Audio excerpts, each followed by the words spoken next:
La presencia de los personajes inmersos en los temas de mayor interés ciudadano nos acompañan ahora en Los Protagonistas. Los Protagonistas por Buenos Días, América. 7 de la mañana con 8 minutos. Le damos la bienvenida al doctor Alejandro Rodas Coloma. Él es docente universitario y activista social. Con él vamos a estar hablando acerca de los postulantes descalificados que no van a constar en la papeleta para el Consejo de Participación Ciudadana y Control Social. Son cientos de descalificados y también existe esta denuncia de la vocal del Consejo Nacional Electoral, Elena Nájera, quien dice y denunció en el pleno del CNE que el instructivo fue enviado por gente afín al gobierno, afín al consejero presidencial Aparicio Caicedo, y este instructivo de una u otra forma ha facilitado la descalificación de cientos de aspirantes a ocupar un cargo en este ente de control social. Abogado Rodas, ¿cómo le va? Carlos Murrieta le saluda. Bienvenido. Muchas gracias, querido Carlos. Un saludo a toda la ciudadanía que nos está escuchando.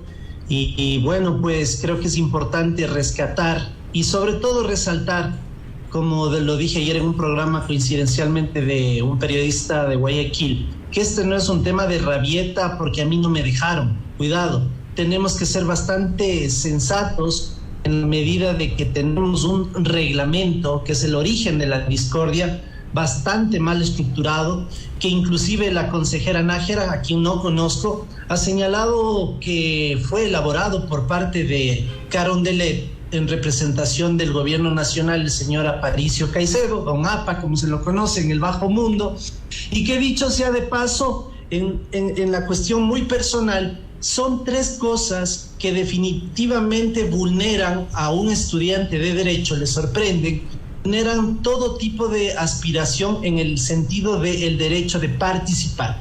Derecho de participación que fundamentalmente tiene que ver con la lógica de elegir y ser elegido. Y desde luego con leguleyadas y con oficios totalmente fuera de foco. A quien habla lo están dejando luego de haber presentado una carpeta de casi 500 hojas con artículos indexados, con un libro, todo relacionado a participación ciudadana y control social. Ahora, abogado, cuéntenos su caso en particular. Antes de hablar de este instructivo, de la injerencia del Ejecutivo en todo este proceso, ayer conversábamos con otra postulante, con la ingeniera Priscila Schettini, y ella decía que un poco más el gobierno ya ha conformado el Consejo de Participación Ciudadana y Control Social al calificar solamente a 22 aspirantes. Entonces ya tienen a los 7 principales, 7 suplentes y el resto, ya es de relleno como distractor. En su caso particular, ¿por qué fue descalificado usted, abogado? Yo quiero ir un poco por lo final. La legitimidad es ese sentido de la sociedad de apoyar o no a las tesis de las personas. Pueden poner a 22 del gobierno, pueden poner a 25, pueden poner al número que les dé la gana, pero otra cosa es que la gente vote por ellos, que la gente les respalde ciudadanamente y que crean y confíen en que van a hacer algo en beneficio de este país casi en soletas. Ahora bien, Alejandro Rodas Coloma fue descalificado por 3 razones, la más jocosa diría yo, y lo voy a ejemplificar como lo hago con mi hijo que me logra entender y tiene 3 años. Mire, a mí me descalifica una comisión que además sobre la base de subjetividades ha venido actuando y que en mi caso particular, proveniendo mi candidatura de una organización de derechos humanos, en cuyo párrafo dice, las personas jurídicas, es decir, las organizaciones sociales que apoyen a un determinado candidato, debe presentar su nombramiento o no hay condición, o el RUC. Y en este caso, la Comisión y el Pleno del Consejo Nacional Electoral entienden, ya viene el ejemplo, como cuando nos llamaban con el inspector de la escuela y decían, venir con el padre de familia o la madre. Entonces, para el CNE ha sido de ir con el padre y la madre. No sé si me hago entender. Me dejan fuera porque el RUC de la organización social a la cual yo me pertenezco, la cual me postuló, no ha tenido el RUC vigente con otra condicionante además, para que la gente sepa. Las organizaciones sociales no facturan todo el tiempo, son sin fines de lucro, su lucha, su legitimidad se alcanza en función de todo lo que viene haciendo a lo largo de su existencia. En términos concretos, esa fue la primera razón. La segunda, una grosería, y es por eso que yo voy a defenderme hasta las últimas instancias, porque menoscaban el buen nombre de uno, que además es un derecho constitucional. Decir que hay un oficio del Consejo de la Judicatura en el cual, o dentro del cual quien habla, tiene una sentencia por supuestamente violencia psicológica y con unas medidas de reparación, lo cual es falso. Yo anexé, en este país, dicho sea de paso, todo el mundo denuncia porque el vecino le cae mal, porque parquea mal el carro, por cualquier cosa. Pero otra cosa, valga la redundancia, es tener una sentencia, y para tener una sentencia en esta materia tan sensible y delicada, debes de haber sido formulado cargos, situación que en mi caso nunca procedió. Una pareja, una expareja mía, producto del malestar, por eso es de expareja, denunció alguna cuestión, pero en todo caso el fiscal, de manera decente, acuiciosa, este tema lo archivó. Archivado el caso, ni siquiera procedió a ser llamado o convocado a una audiencia, pero sin embargo el Consejo Nacional Electoral pone en el párrafo, y escúchese con atención, por si acaso, pese a que no nos ha dado respuesta el Consejo de la Judicatura, por si acaso le sancionamos. ¿Y dónde queda el principio de favorabilidad para quienes entendemos del derecho? ¿Dónde está la ponderación de que se beneficiará a la persona con lo que sea más favorable? Pues no, aquí aplicaron el hachazo. Quiero decirlo con nombre y apellidos, cosa que no sucede con el señor Eduardo Franco Lor, que tiene sentencias ejecutoriadas por violencia intrafamiliar, por violencia doméstica, y que además es y fue militante del correísmo, hay que decirlo así. Es una persona que fue el procurador común de UNES en las épocas de las elecciones nacionales y generales del periodo anterior. Y finalmente, me dejan fuera también, porque en el año 2009 yo fui víctima de un robo de un vehículo, y en el servicio de rentas internas no cruzaban información entre la agencia de tránsito, el servicio de rentas internas y la propia policía judicial.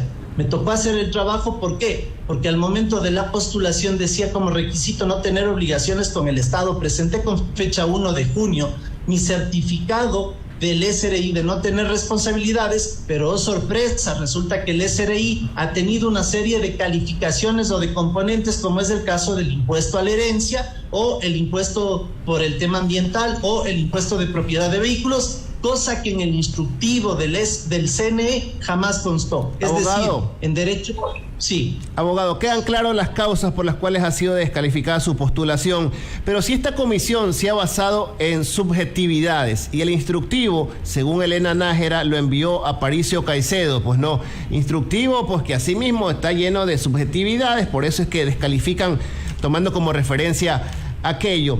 ¿Qué mecanismos de control social le quedan a la ciudadanía? Pues no, en vista de que al parecer solamente van a aparecer 22 personas en la papeleta en busca de una curula al interior del Consejo de Participación Ciudadana y Control Social. ¿Qué puede hacer la ciudadanía tomando como referencia esta aparente injerencia del Ejecutivo en el CNE ahora? ¿Qué podemos hacer? Hay dos caminos, y alguien me está recopilando de las groserías dichas ayer por Diana Atamaín, que en periodo electoral no caben garantías jurisdiccionales. Eso es falso. Esa no es la monarca. En periodo electoral hay ciertos privilegios, pero las garantías jurisdiccionales se deben respetar en la medida de que posiblemente la comisión, el pleno del CNE, hayan, y para mí estoy seguro lo hicieron, violentado derechos de participación. Primero, ¿y qué debe hacer la gente que se siente perjudicada? Los postulantes, presentar garantías jurisdiccionales, porque así debe ser. Segundo, tenemos como recurso el recurso subjetivo en un tribunal contencioso electoral, donde paradójicamente les elaboran sentencias académicos. No sé si ustedes conocen del problema alrededor de la figura del doctor Jorge Yunda Machado, a quien supuestamente el asistente o asesor del alcalde Guarderas, funcionario en su momento del Tribunal Contencioso Electoral, le dijeron que les dé nociones o líneas académicas sobre temas relacionados a esta problemática dentro de una sentencia. Y no es broma, no es sátira, es realidad. Entonces, con la confiabilidad de ese tribunal contencioso electoral, probablemente mucha gente no vaya al recurso subjetivo, pero ese es otro de los derechos que forman parte de toda esta dinámica burocrática a la cual nosotros nos hemos sometido. Ahora, abogado, ¿cuál es su criterio de todo este embrollo que hemos vivido en materia institucional? Pues no, injerencia del Ejecutivo en el Consejo de Participación Ciudadana y Control Social y de la Justicia por la designación del superintendente de bancos, ahora una nueva injerencia del Ejecutivo y tal vez este espaldarazo del propio gobierno al mencionado, pues no, al consejero presidencial Aparicio Caicedo. ¿Qué garantía puede tener el pueblo ecuatoriano de contar con autoridades, se podría decir autónomas, del poder ejecutivo, o van a ser totalmente obedientes al mismo, tomando como referencia los últimos hechos que ha vivido el país? Bueno, yo pienso y estoy convencido de que el gobierno nacional, no solo el espaldarazo a Aparicio Caicedo, sino al retiro en derecho penal, ojo, las denuncias maliciosas y temerarias deben ser calificadas de tal manera por la propia Fiscalía General del Estado. Pero estamos hablando del presidente de la República, que hace del derecho un abuso, una burla, que termina siendo él sí una suerte de monarca. A ti te denuncié por supuestamente corrupción, ahora te quito, porque para protegerle en la votación, para no censurar a ese corrupto Consejo Nacional de la Judicatura, a esas personas que tanto daño le han hecho, la falta de legitimidad, la falta de credibilidad de esta institución que está en ciernes, al presidente Lasso parece no interesarle. Él piensa como banquero, él piensa en la medida de los beneficios para él y su círculo, y creo yo que los grandes afectados somos cerca de 18 millones de habitantes que estamos en una lucha polarizada entre los ismos, el antagonismo del correísmo o de la figura del correísmo, y ahora el asismo en cuyo puente estuvo Moreno y que sabemos que fue parte de la destrucción de la institucionalidad del Ecuador. De tal manera que aquí lo importante es que la gente abra los ojos, que la gente no se quede solo comentando en los corredores o con los vecinos. La gente tiene que hacer algo. Oiga, a mí me llamó mucho la atención algo, que yo no demuestro lucha ciudadana ni lucha contra la corrupción. Tengan la bondad de googlearme, pues. Yo prácticamente me bajé al corrupto de Pablo Celi de la Torre cuando todo el mundo sabía que era un delincuente, y este que está acá lo dijo públicamente con documentos. Yo no soy denunciólogo, yo estoy convencido de que el control social es el camino y que la participación ciudadana debe ser efectiva y real. No podemos simplemente tener anclado frases cliché dentro de un cuerpo normativo como es la Constitución y hablar de ella. Hay que ejercerla, hay que también conocerla. Y eso es lo que yo he hecho a lo largo de estos años, inclusive cuando estábamos en pandemia.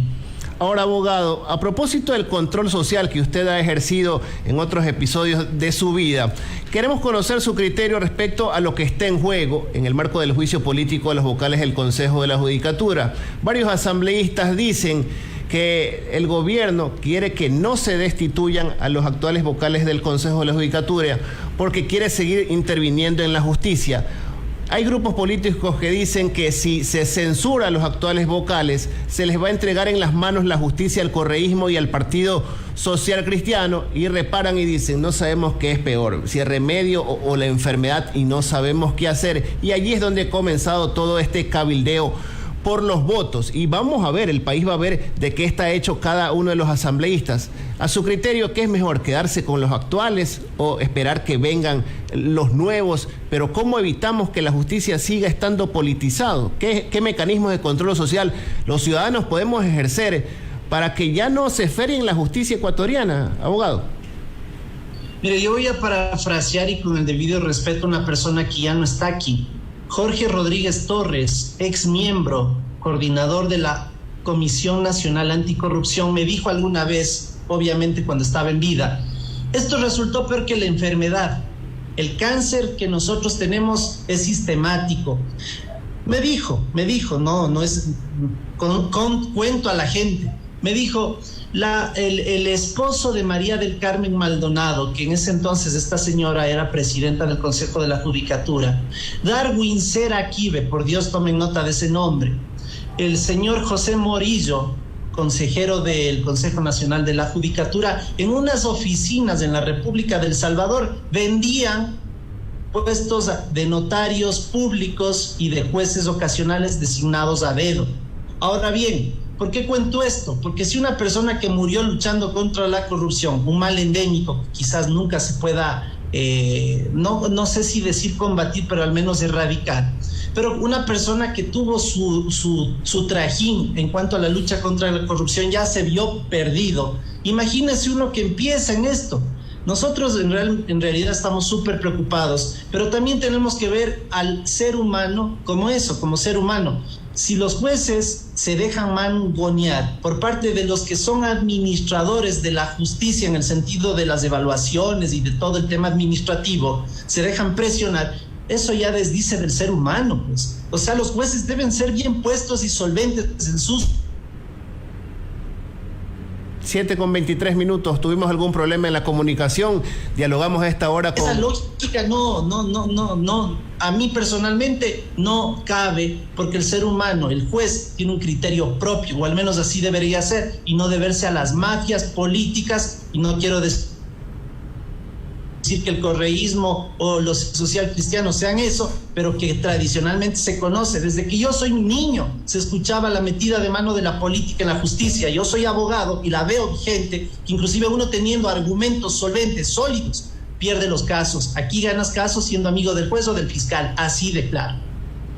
Muchísimas gracias, abogado. Era el doctor Alejandro Rodas Coloma, acompañándonos aquí en los micrófonos de Buenos Días América. El abogado es docente universitario y activista social, y también era uno de los postulantes para ocupar un puesto en la papeleta en busca de una curul al interior del Consejo de Participación Ciudadana y Control Social. Muchísimas gracias, abogado, por sus criterios. Muchísimas gracias a usted, Carlos. Un buen día a todas y a todos. Gracias. 7:25 a.m.